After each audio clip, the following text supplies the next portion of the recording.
Sejam bem-vindos a um debate sobre a chegada dos portugueses ao Japão. No ano em que se comemora os 480 anos da sua chegada, também a matriz portuguesa se quer unir a esta comemoração e que coincide com a comemoração dos 880 anos vamos chamar, do nascimento de Portugal. Para o efeito, convidámos um ilustre painel. Os nossos comissários científicos fizemos a exposição em outubro da Comissão Científica para a comemoração deste aniversário de Portugal. A professora Anabela Rita, doutorada com agregação e 2 pós-doutoramentos em literatura, e a professora na Faculdade de Letras da Universidade de Lisboa, e o professor João Paulo Oliveira Costa, doutora em História e professor catedrático da Faculdade de Ciências Sociais e Humanas da Universidade Nova de Lisboa, História da Expansão Portuguesa, História do Japão Moderno, História das Religiões na Ásia Antiga, História da Europa, séculos XV e XVI. E temos a honra e indizível prazer de ter connosco um querido amigo, o professor Ikonori Sumida, professor jubilado da Universidade de Estudos Estrangeiros de Kyoto, especialista na História da América Latina e Lusófona, antigo diretor do Departamento de Estudos Luso-Brasileiros. Caríssimos, sejam bem-vindos a este momento em que vamos ter uma rara oportunidade de debater e refletir quais foram as consequências, quais são as consequências deste primeiro encontro cultural, patrimonial, de consciências, de filosofias, de 2 blocos no mundo que nunca se conheciam, nem sabiam da existência um do outro e que de repente encontraram-se. E então, honra ao nosso convidado do outro lado do Atlântico, do outro lado do mundo, em que verdadeiramente temos aqui uma diferença horária mais de 8 horas. Professor, seja bem-vindo, muito obrigado por estar connosco. Antes de mais, o que é para os japoneses e o que é para si também Portugal enquanto cultura, não só atual, mas também como uma cultura multissecular que de repente aportou no Japão? Dizem que no Japão sempre aceitamos cultura no exterior. Primeiro encontro é chineses. Nossa cultura japonesa depende de cultura de arroz e cultura budismo, e tudo chegou com chineses.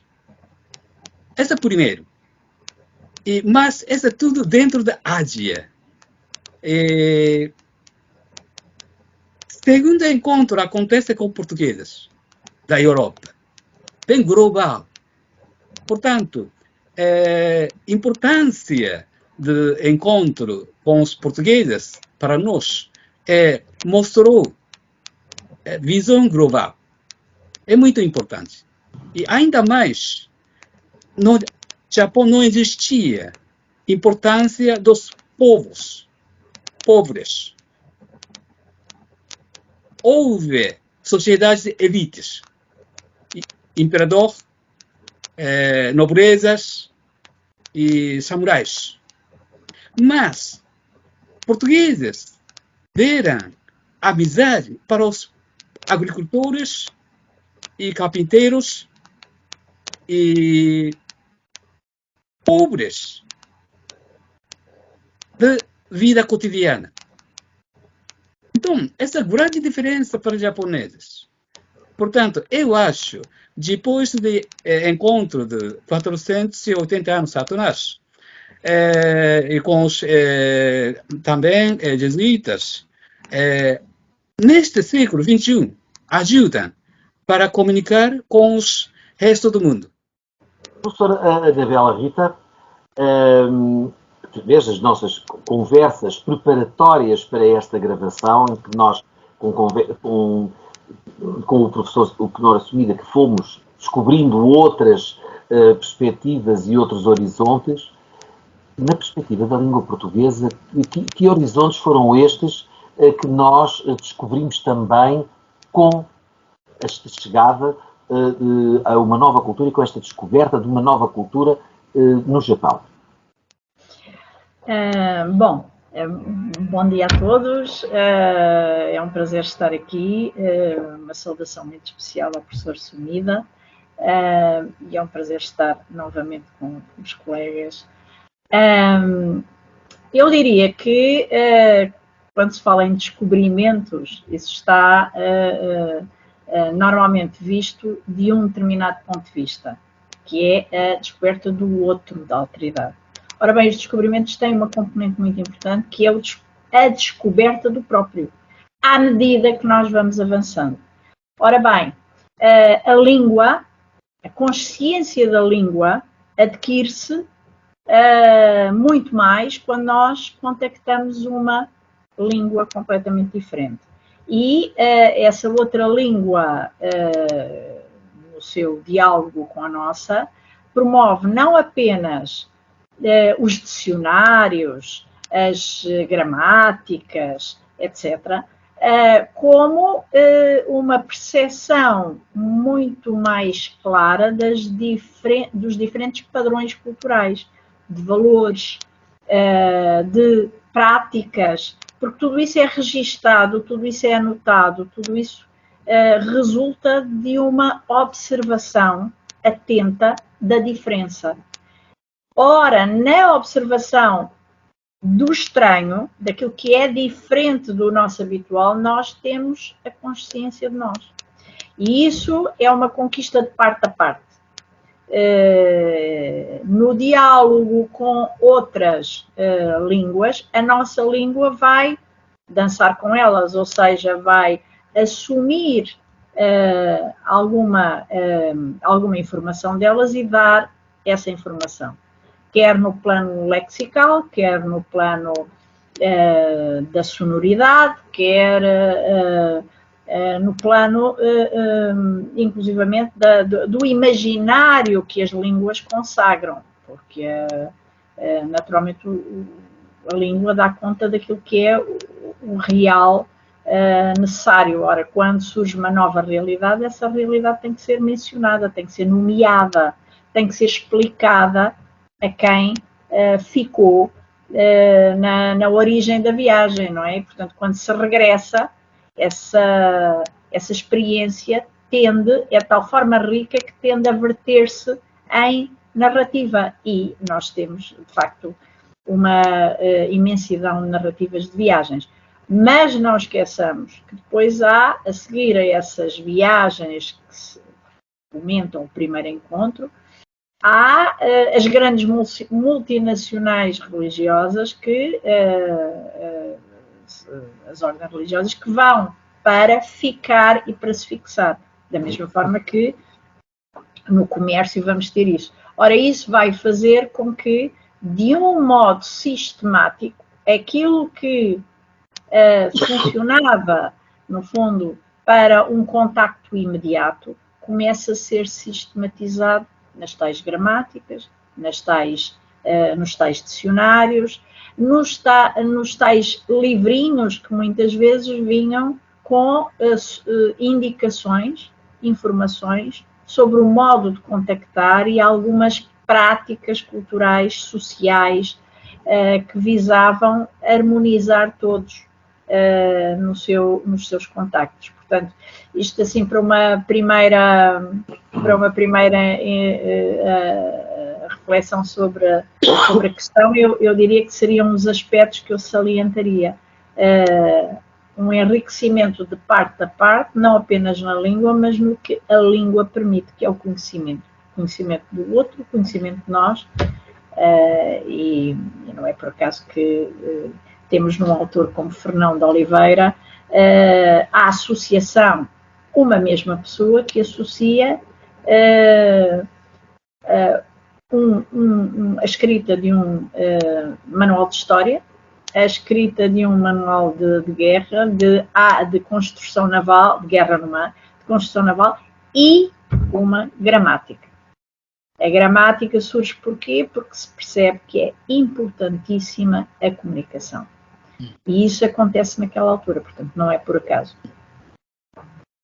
É porque há, de facto, um projeto de encontro com o outro e em que nós nos vamos pensar. Por isso, a gramática da língua portuguesa surge nessa altura. A história de Portugal, que antes disso era a história do reino, a história dos reis, enfim, mas aí isso é o domínio do João Paulo Oliveira Costa, que tem, de facto, um livro maravilhoso. Vamos passar, exatamente. O seu último livro sobre isto, Identificação de um País, é uma coisa notável. E é isso mesmo que agora, ao passar para o professor João Paulo Oliveira Costa, e até porque em algumas das suas obras e romances históricos, que eu também fui consumidor, o Samurai Negro, que é mais do que um volume, não é? E também outros. Antes de mais, é não só a sua área de investigação, e acredito que inclusivamente também de interesse até pessoal, como é óbvio, portanto, também não seria de área de investigação. Agora, na perspectiva histórica, qual foi a importância para Portugal e os portugueses esta descoberta do Japão, de uma cultura tão dispar, de todas aquelas que não só conhecíamos já durante alguns séculos, mas que depois também fomos descobrindo e constatando nessa viagem, contínua viagem do espanto pelo mar que fomos tendo. Muito obrigado, saúde a todos. Em primeiro lugar, agradeço o convite, saúde dos meus colegas e queria só, se me permitem, lembrar aqui brevemente que em setembro de 1991 cheguei pela primeira vez ao Japão. E a primeira vez que fui a Tóquio, a embaixada pôs-me num comboio, no Shinkansen, e em que eu tinha alguém à minha espera na estação, que era o professor Sumida, que me recebeu na gare da estação e com quem fiz a minha primeira conferência no Japão no dia seguinte, na Universidade de Estudos Estrangeiros de Kyoto, portanto é com muito gosto que o revejo e é muito, muito sensibilizado que estou aqui a partilhar a minha experiência convosco e com todos os que nos vão seguir. Eu creio que do ponto de vista do impacto, nesta relação, o impacto maior foi do lado de lá.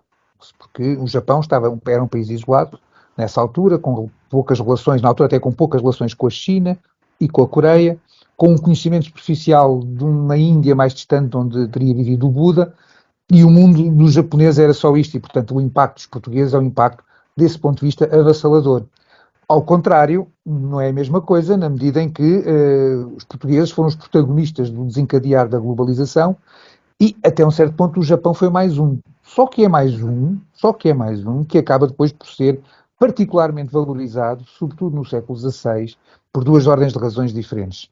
Por um lado, é muito valorizado na própria Ásia, portanto, por todo o sistema do Estado da Índia, porque o comércio que se vai praticar no Japão é um comércio altamente lucrativo, com impacto nas finanças da própria estrutura financeira do Estado da Índia, dirigida em Goa.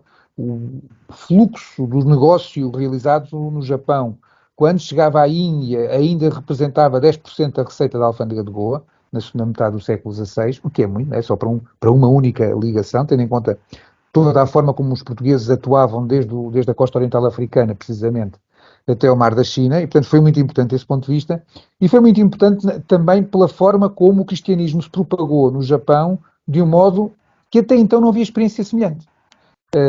A expansão portuguesa tem uma componente religiosa congénita, faz parte, a religião cristã é uma religião proselitista, e portanto o avançar para terrenos desconhecidos é sempre encarado como uma oportunidade para essa religião que é universalista por natureza.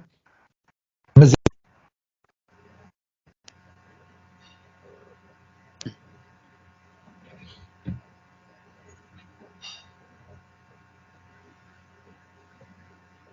Professor, deixámos de o ouvir. Exato.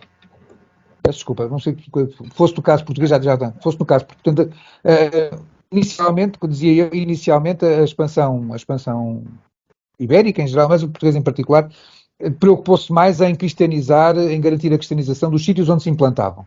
É a partir de meados do século VI, com os jesuítas precisamente, e com São Francisco de Xavier em particular, que é o primeiro apóstolo do Japão, que a Igreja muda e passa então a procurar divulgar o cristianismo para lá dos limites dos impérios, fosse do Império Castelhano na América, fosse do Império Português, desde o Brasil até o Mar da China. E no Japão, os resultados são excepcionais. O Japão, em 1570, já teria 30 mil batizados e no final do século XVI tinha 300 mil batizados, o que é um número extraordinário para aquele país, portanto corresponderia já a cerca de 5% da população. E a eficácia, ou a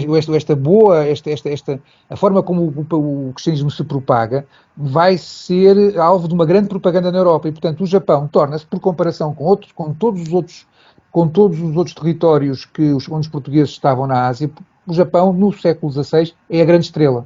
É a grande estrela porque todos os anos são impressos, quer em Lisboa, quer depois um pouco por todas as cidades europeias, não só católicas, mas até mesmo, em alguns casos, nos Países Baixos e em Londres, são publicados regularmente textos, são impressos das cartas que chegavam enviadas do Japão.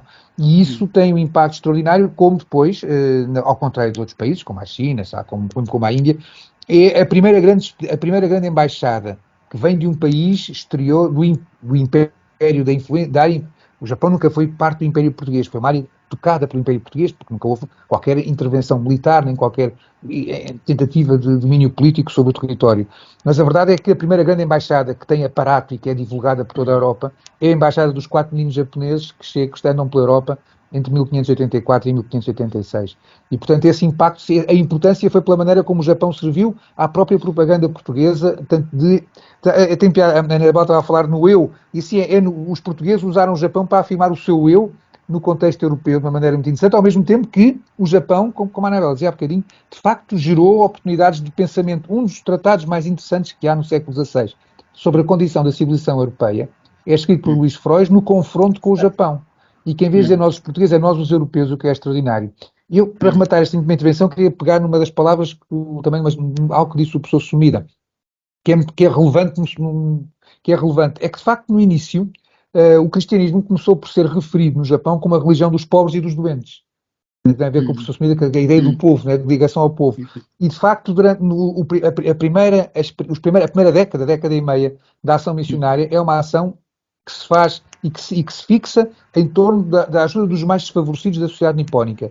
Mas depois, enfim, não ficou por aqui, porque depois em 1563, coincidentemente, quer na ilha de Kyushu, quer junto à capital, pela primeira vez samurais batizam-se, são batizados, aceitam o batismo, quer, portanto, numa missão espiada pelo padre Gaspar Vilela, junto a Kyoto, a atual Kyoto, como o padre Cosme Torres consegue o batismo aí de um daimyo, o daimyo Omura Sumitada Bartolomeu, e de todos e toda a maior parte dos samurais que o rodeavam, e portanto, a partir de 1563, o cristianismo deixa de ser só a religião dos pobres e dos doentes, para ser também a religião a que os samurais começam a aderir. De qualquer maneira, e isso, por exemplo, no último filme de Martin Scorsese, O Silêncio, foi demonstrado de maneira muito cabal, o povo, de facto, a força da adesão do povo japonês que se tornou católico, cristão e católico, foi de facto um aspecto quase que inesperado, de certa maneira, no contexto foi a história das missões, e daí que o Japão tenha tido desde muito cedo um prestígio enorme no exterior, por via desta história peculiar que foi a história da missão japonesa. Concordo. As palavras da professora Anabela Rita e também amigo Costa. E exatamente naquela época, 480 anos atrás, não existia gramática sobre palavras dos povos, pobres. Portanto, língua falada dos agricultores não existia como gramática. Mas aquele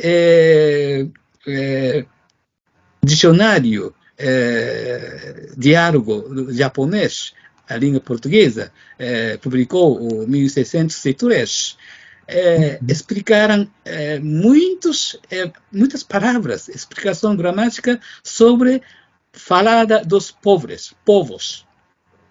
Não é elites, não são samurais. Essa é a atitude, metodologia muito importante para a língua japonesa atual também. Porque aquele dicionário, vocábulo nipônico, é como gravação daquela época. Kanji é letra chinesa, não indica aquele fonema, pronúncia, mas portugueses gravaram a língua japonesa de 480 anos atrás. Essa ajuda bastante. E ainda mais como atitude de comunicação, como eu disse, a língua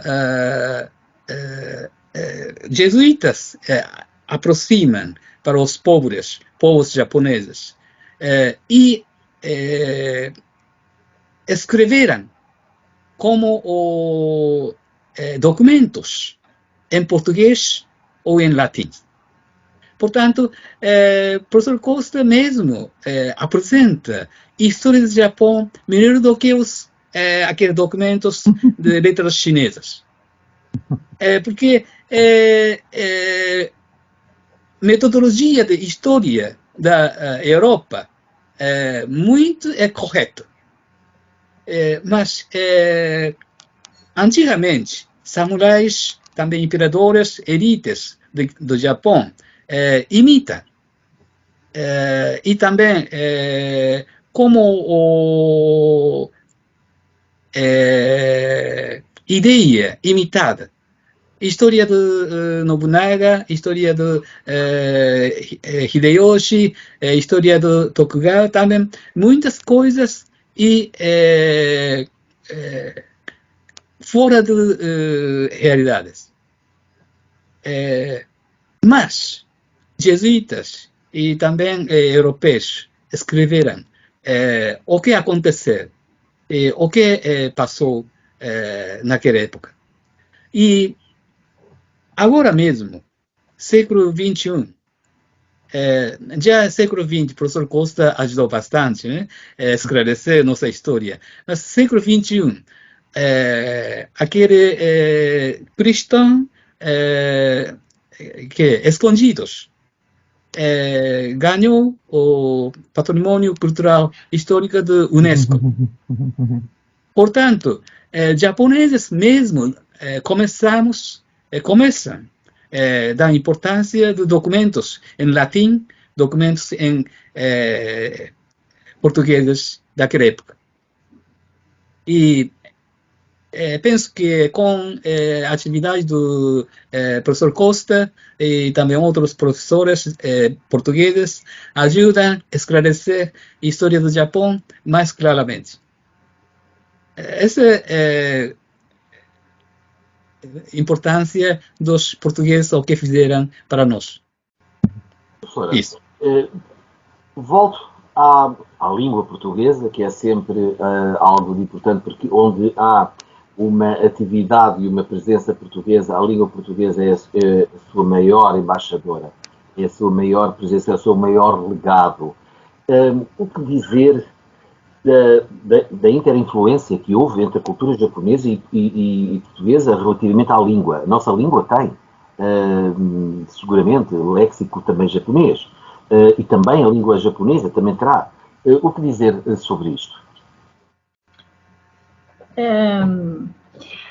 Além do léxico, e antes do léxico, eu chamaria a atenção para o modo como, de uma forma sistemática, nós passamos a utilizar a comparação. As viagens obrigaram a isso. A comparação passou a ser um procedimento retórico que representa, se quisermos, o próprio procedimento do conhecimento. Era assim que se conhecia. Não havendo conhecimento prévio de um do outro, não é? Dos dois polos, a única maneira de se contactar e de se transmitir informação de parte a parte era utilizar a comparação. Portanto, esse procedimento retórico que se impõe é aquele que vai imperar também nos próprios dicionários e nas gramáticas vai ser aludido. E isso é muito interessante porque, do ponto de vista da prática do conhecimento da língua, nós assistimos à representação dos processos de conhecimento do outro que nos incluem sempre. Porque a cultura é, no fundo, uma forma de representação do mundo e de nós no mundo, não é? Portanto, de facto, a comparação é sistemática nesse processo, quando nos encontramos, quando há um enfrentamento entre identidade e alteridade, até que as barreiras se esbatam. Mas eu queria chamar a atenção para uma situação muito curiosa, é que o sucesso da imagem do Japão cá foi, enfim, até hoje, não é? Basta olhar para a ficção de João Paulo Oliveira Costa, que todos nós lemos deliciados também, não é? Mas foi tão importante na altura que chegou a haver disciplinas criadas em certas universidades inglesas. Uma das disciplinas era o japónico, que esgotou as suas inscrições, se quisermos, foi assim um best-seller na altura. Os grandes, enfim, a grande maioria dos inscritos eram religiosos que depois queriam ir em missão. Claro que isso durou algum tempo, porque foi uma língua inventada, e quando se começou a verificar que ela não funcionava, não é? Era uma invenção, isso foi desmontado e rapidamente anulado. Mas até que essa informação chegasse a Roma, nós tivemos cerca de 10 anos com esse processo, essa cadeira a funcionar, e era uma das cadeiras que maior sucesso tinha na Universidade Inglesa. Portanto, isto é um sinal muito, muito curioso. Mas, evidentemente, há estudos que nos apontam para a quantidade grande de influência, impacto da língua japonesa na nossa língua também.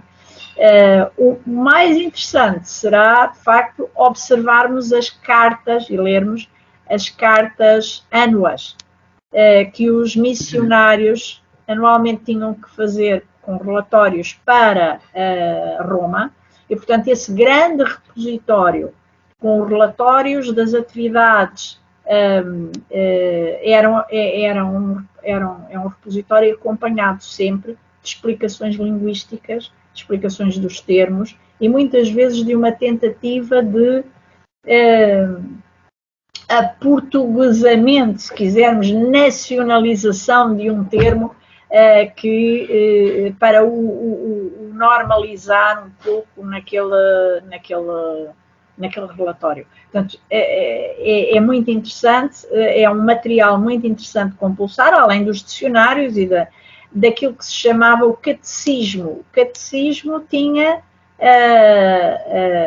porque no fundo era a Igreja proselitista, como a Igreja Católica é proselitista, e a cristã, de modo geral, como nos disse o João Paulo, e, portanto, o ensino da religião ia acompanhado do ensino da língua e do ensino de outras realidades da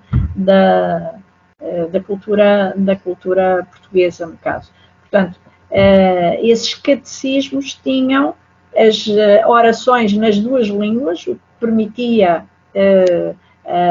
digamos assim, o trânsito e a compreensão. É uma espécie de legendagem, edições bilíngues, mas tinha também depois aquilo que mais tarde serviu de modelo, isso é muito curioso, serviu de modelo para para aqueles manuais do francês sem mestre, inglês sem mestre, etc., que no fundo tinham o quê? Tinham uma série de frases também necessárias para a comunicação mais imediata.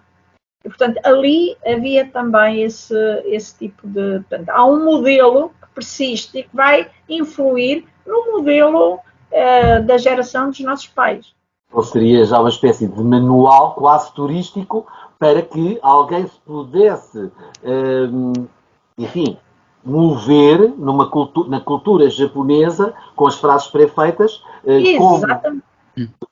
das coisas mais, Exatamente.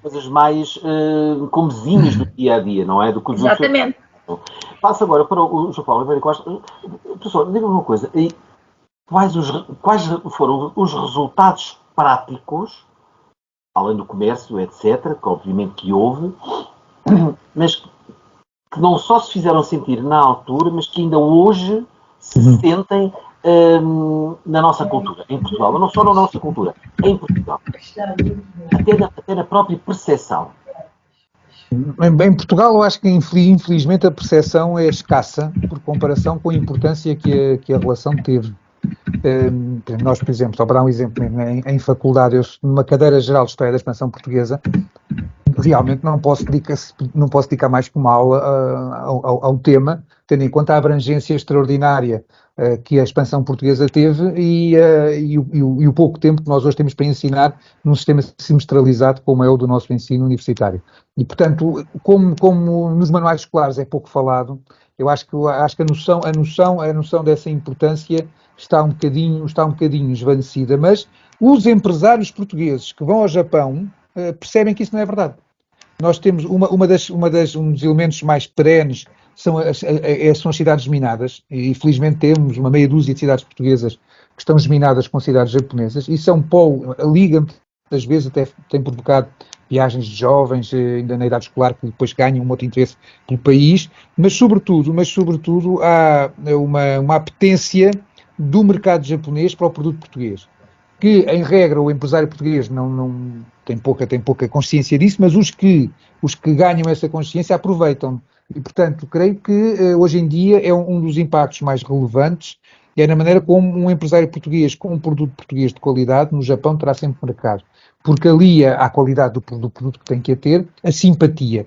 Porque eu, quando ando pelo Japão, uma das coisas que não tenho dúvidas nenhumas, e tenho outras experiências, é exatamente esta da simpatia que o mundo japonês tem pelos portugueses, pelo reconhecimento, porque, ao contrário do que se passa aqui, no Japão, todas as crianças japonesas na primária são confrontadas com Portugal, porque da pouca história que se ensina a uma criança, no caso japonês, dentro dessa pouca história há referências aos portugueses inevitáveis, precisamente pelo impacto, e foi aquilo que o professor Sumida há pouco disse, pelo impacto que os portugueses tiveram de serem a segunda grande onda de informação que o Japão recebeu depois da sinização dos séculos VI, VII, enfim, foi penetrando a pouco e pouco na cultura japonesa ao longo dos séculos, mas o segundo grande impacto, o segundo momento de evolução da civilização, da ciência e da cultura no Japão é de facto esta chegada dos portugueses, porque os portugueses trazem consigo o mundo. Eu dou só como exemplo que o ano passado eu tive que fui a Nova Delhi, convidado por uma instituição indiana, para participar e fazer a conferência de abertura de um encontro científico dedicado exclusivamente às relações entre a Índia e o Japão. Só que as relações diretas entre a Índia e o Japão começaram quando os portugueses lá apareceram.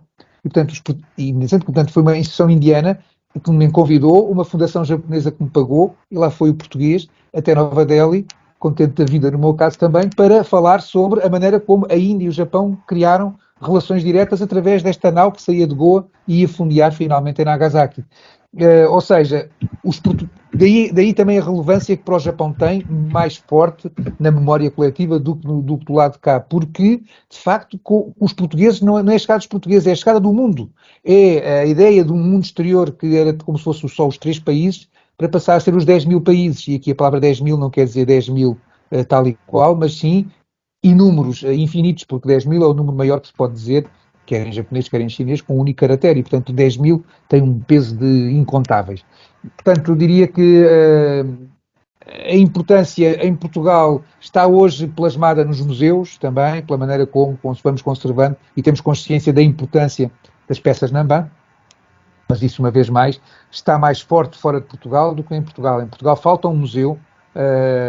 As peças na banca que existem em Portugal estão muito dispersas e há mais peças no mercado que podiam ser adquiridas com grande proveito para Portugal. Enfim, infelizmente não é assim. Pelo contrário, outro dos impactos que Portugal vai ganhando nesta relação é no turismo, porque cada vez mais vem a Portugal um turista japonês que procura a história. E aí os principais astros dessa procura, além daquilo que é tradicional e que é muito publicitado no Japão, como Óbidos, por exemplo, é um passeio a Évora e a Vila Viçosa, porque a tal embaixada dos meninos japoneses de 1584 e 86 passou a caminho de Roma, passou por Évora e foi visitar os Duques de Bragança a Vila Viçosa. E então há muito turista japonês que vai de propósito a Évora para ver o órgão que os meninos também viram, porque o órgão é do século XVI, que os meninos também viram e ouvir tocar como os meninos ouviram tocar, e depois vão ao Palácio dos Duques de Bragança de Vila Viçosa para estarem na sala na sala grande do Paço, a sala dos Tudescos, onde os meninos foram recebidos por Dona Catarina, a duquesa viúva, e por Dom Teodósio I, pai de Dom João IV, ainda pai com 15 anos, que os recebeu e que já era o duque em título, porque o pai tinha falecido pouco antes. E, portanto, há esse aspecto também que Portugal é também um polo de atração de um turismo cultural japonês interessado e que nos procura com uma certa regularidade. Continuaríamos com esta conversa, mas infinitamente, e eu acredito que os professores da Comissão Científica da Exposição de Comemoração dos 880 anos de Portugal também concordarão comigo. Vou pedir ao professor Econório Sumida que seja ele a terminar conforme foi ele a iniciar, que seja também ele a terminar este pequeno debate, que verdadeiramente é mesmo muito pequeno e que possa englobar estes 480 anos. Mas, professor, deixo-lhe assim agora a oportunidade para encerrarmos esta gravação, que vamos continuar seguramente a ter mais oportunidades para falarmos Portugal-Japão, Japão-Portugal, e quem sabe, a matriz portuguesa, um dia destes pode ter a oportunidade e o ensejo de visitar o Japão para levar também a sua exposição da Viagem do Espanto, e saberemos com certeza que nos acolherá com entusiasmo.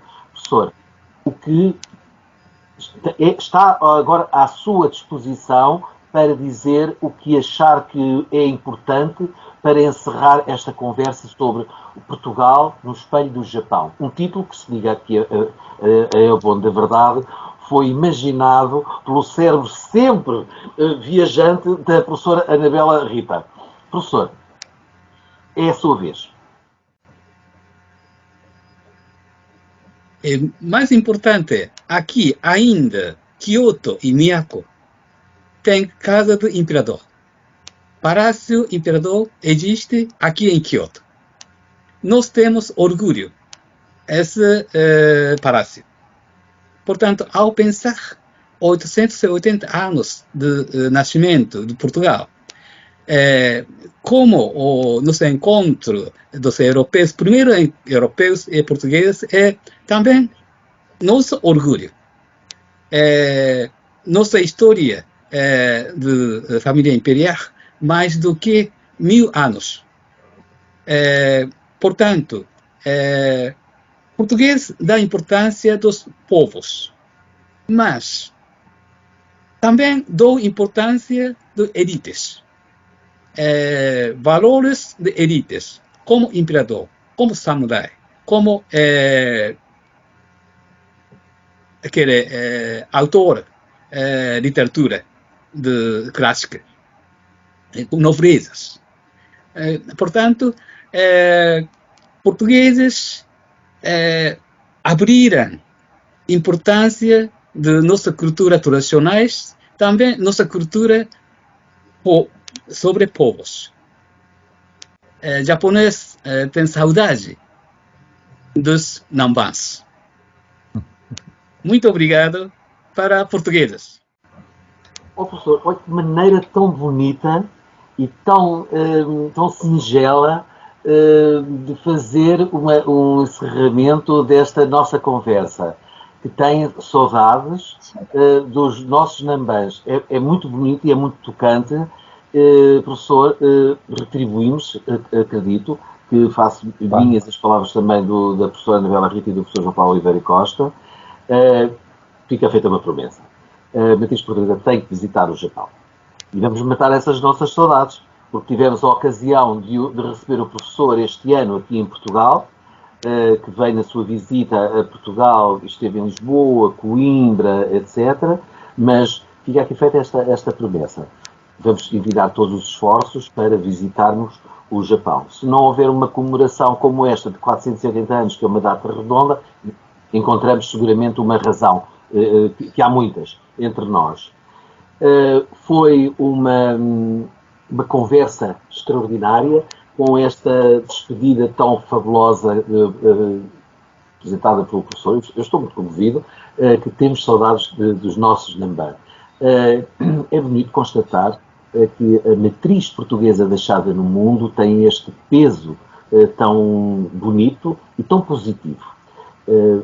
Vamos seguramente continuar estas comemorações da matriz portuguesa pelo mundo, no Japão, na China, na Europa, na América do Sul, no Tibete, enfim, em todo o lado, nos 5 continentes, em todos os mares por onde os portugueses se atreveram a sonhar.